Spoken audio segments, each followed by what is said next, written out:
Barcelona risks becoming a finished club. They've gone from treble winners to ousting a scandalous president to losing their greatest player ever to falling some way behind their Madrid-based rivals. I will talk about the real situation which is happening at the Catalan club right now and why sad times may await Barca very soon. Let's get into it.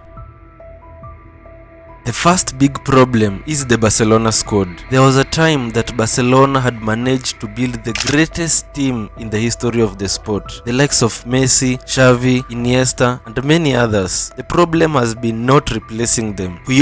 Their best captain ever left in 2014. They bought the likes of Umtiti, Yerry Mina, Lenglet, and none worked. Xavi left in 2015 and Barcelona didn't buy anyone to replace him. Though it's important to note that they were in a transfer ban because of signing foreign under 18 players. In 2016, Dani Alves left Barcelona. Barcelona tried to replace him with Nelson Semedo, Sergio Dest, Emerson Royal until Dani Alves himself rejoined the team. In 2017, the most catastrophic of them all, Neymar, left Barcelona for PSG. Barcelona signed Ousmane Dembele, Coutinho, and Griezmann to try and replace him, but none worked to say the least. In 2018, Iniesta left. Arturo Vidal was brought in, and although he was past his best, he did fairly well before he became one of the casualties of the 8-2 demolition by his former club. Arda was then brought to the club, and not long after, he was swapped with Pjanic from Juventus, a transfer that was clouded with financial irregularities. He was eventually loaned out. In 2020, Suarez left after the club deemed him too old to perform at the highest level, and he went on to win the La Liga the very next season with Atletico Madrid. In 2021, their greatest player ever left. Well, to replace Messi in this world, leave alone Barcelona, is impossible. So let me cut them some slack there. In 2022, Piqué left. Inigo Martinez was brought in, but he is not at the same level as Piqué. Last year, Sergio Busquets left and Oriol Romeu was brought in. None of the players brought in to replace those legends has actually worked. In contrast, their Spanish rivals have been able to replace Casemiro, Kroos, and even Modric, who is still at the club, as a replacement ready, with their new look midfield consisting of Tchouameni, Camavinga, Bellingham, and Valverde. The fact that they had to rely on a 16-year-old for so much of last season is wild. After Barcelona were knocked out by PSG in the quarterfinals, Gundogan said the team lacks winning mentality. He came from a treble-winning Man City team, so he must know what he is saying. Many people blame Bartomeu for his signings, but has Laporta been any better? Because the fact is, he over and over again is trying to put on this bravado that Barca has money and can make big signings, because I think he's so worried about the public image of the club, especially with Madrid signing Mbappe, that he's trying to make promises that he can't keep.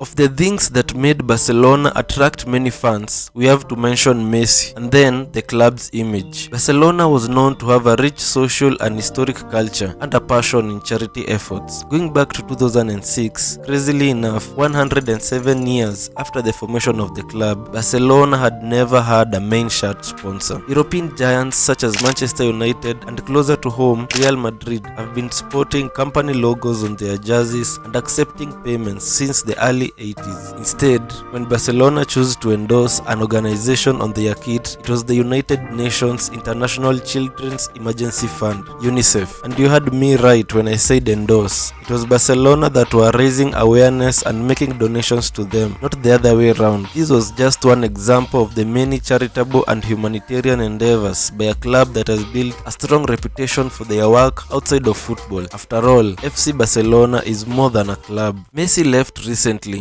but in the last decade, the image of the club has been anything but good. There is the most recent case, the Negreira case, where Barca made 7.5 million euros payment over a 17 years period to former refereeing vice president Jose Maria Negreira. Barca was charged with bribery as well as several people who held important roles at the club. President Joan Laporta recorded a video confirming the payments while insisting that Negreira worked as an advisor, preparing reports reports and guiding players on refereeing issues. Negreira was called to testify and could not provide any evidence he had provided any service. Negreira told investigators he provided verbal consultancy. He said that he had never benefited Barcelona nor been responsible for assigning them referees. He said FCB wanted to ensure that refereeing decisions were not taken against them. That is to say that everything was neutral, the inspector's report said.